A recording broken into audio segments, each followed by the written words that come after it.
Did you know most stuck liftgates just need a simple reset? No tools, no panic.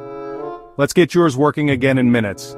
First, make sure your car is in park and the engine is off. Safety first.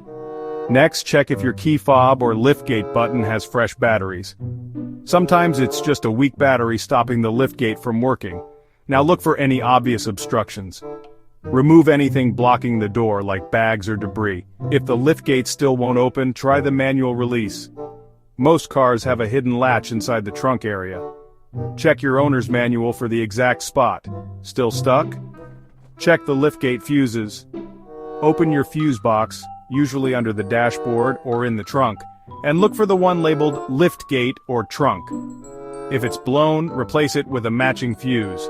If nothing works, your liftgate motor or wiring might need help from a pro. But these quick steps fix most issues. No special tools needed. So next time your liftgate acts up, just follow these easy steps. You might be surprised how simple the fix can be. Thanks for watching.